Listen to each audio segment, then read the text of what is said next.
एक भगवान शंकर ही ऐसे हैं जिन्होंने पांचों रसों का आस्वादन किया है। भगवान भोलेनाथ हैं जिन्होंने वात्सल्य रस, सख्य रस, दास्य रस, माधुर्य रस और शांत रस, पांचों रसों का आस्वादन किया है। शांत रस से में सदैव कैलाश पे विराजमान रहते हैं, सदैव ध्यान में महाराज राम जी का ध्यान करते रहते हैं सदैव। और माधुर्य रस की तो क्या बात कहें महाराज, आज भी गोपी बन के बैठे हुए हैं हमारे यहाँ पर। सुबह तो महाराज खूब दूध चढ़ा दो, खूब काम है, लेकिन संध्या काल को देखोगे तो बढ़िया ओढ़नी ओढ़े, नेत्रों में काजल लगाए, महाराज नथनी पहरे, खूब महाराज लाली लगाए, आज भी विराजमान है। वो भोले बाबा आज उस माधुर्य रस का आस्वादन करने के लिए आज भी गोपी भाव से विराजमान है। दास्य भाव के रूप में श्री हनुमान जी के रूप में उन्होंने आके कैसे दास्यता दिखाई है। कहते हैं ना भैया, एक त्रेता युग में श्री भगवान भोलेनाथ ही श्री हनुमान जी के रूप में आए हैं और दास्य भाव का कैसा सुंदर उदाहरण दिया है। कहते हैं कि महाराज सेवक से, स्वामी से सेवक बड़ा, यहां पर जो स्वामी है वो छोटे पड़ गए और सेवक बड़ा हो गया। कहते स्वामी से सेवक बड़ा, त्रेता युग प्रमाण। त्रेता युग में प्रमाण है, राम गए सेतु बांध के और लांग गए हनुमान।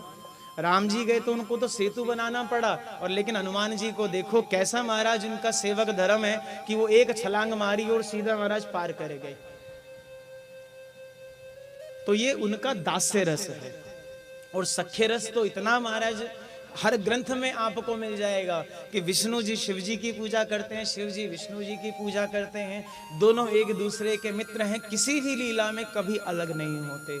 भगवान ने जितने भी अवतार लिए हैं सब अवतारों में भगवान भोलेनाथ आए हैं और उनके दर्शन किए हैं। और वात्सल्य रस तो भाई हमारे यहाँ पर जब श्री लाल जी को प्रागट्य हुए तो आए हमारे भोले बाबा और सुंदर जटाजूट धारण करके संत महात्मा बन के आए। अब जैसी यशोदा मैया को आवाज लगाई भैया अपनो लाला दिखा दे, तो पहले ही स्वरूप देख के डर गई और कहने लगी तो ये देखेगो तो मेरो लाला डर जाएगा, तो एक काम कर जाए यहाँ से बाबा। बाबा गए और थोड़ी दूर पे जाके धुनी रमा ली, और जैसे ही गए ठाकुर जी ने रोना प्रारंभ कर दिया। अब ये यशोदा मैया सोचने लगी होना को ये बाबा को टोटका कर गो मेरे बालक पे, गोपिन को भेजो, जाओ बाबा को पकड़ के लेकर आओ। वो लेकर आई और उन्हें कि बता तेने कौन सा टोटका क्यों मेरे बालक पे। उन्होंने कि मैं काहे को करूंगा कछु, मैं तो तेरे बालक के दर्शन करने की ताई आया हूं यहाँ पे। तू एक काम कर, मुझे अपने बालक के दर्शन करा दे, तुरंत वो रोनो बंद कर देगा। यशोदा मैया लेकर आई और जैसे ही ठाकुर जी को भोले बाबा की गोद में दिया, ठाकुर जी शांत हो गए। अब यशोदा मैया सोचने लगे बाबा में कछु जादू है। तो बाबा से कहिए काम कर बाबा, तू दूर काहे को जाएगा, तू आयो कहाँ से। उन्होंने को मैं बड़ी दूर से कैलाश से आयो। उन्होंने कहा बाबा तू इतनी दूर काहे को जाएगा, एक काम कर मैं तेरे यहीं स्थान बना दूं, तू यहीं रहे। तो आज भी नंदगांव में पास में ही आशीश्वर महादेव है, जहां पर आके उन्होंने ठाकुर जी को आशीष प्रदान किया। कहते हैं मेरे लाला को कोई भी दिक्कत होगी ना बाबा, मैं तेरे पास ले आऊंगी, तू वहां की सबरी नजरें उतार लियो।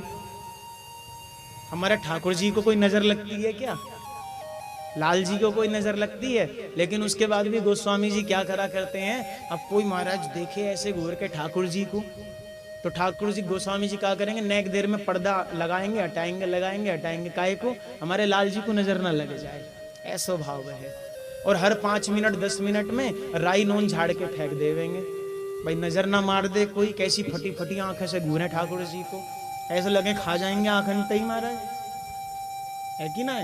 तो वो हर कुछ देर में राई नोन को वो उतार के ले फेंक दे, ले तेरी सबरी नजर गई। तो ऐसो यहाँ पे परम भाव है। तो हमारे भोले बाबा ने पांचों रसों का आस्वादन किया है, वो पंच रसाचार्य उनको कहा जाए। और इस ब्रज पे भी उनकी बहुत कृपा है। जितने हमारे भगवान नारायण के, भगवान कृष्ण के, राम के धाम हैं, सबके जो अधिष्ठात्र महाराज जिसको हम कह सकते हैं थानेदार है ना, वो कौन है, हमारे भोले बाबा है।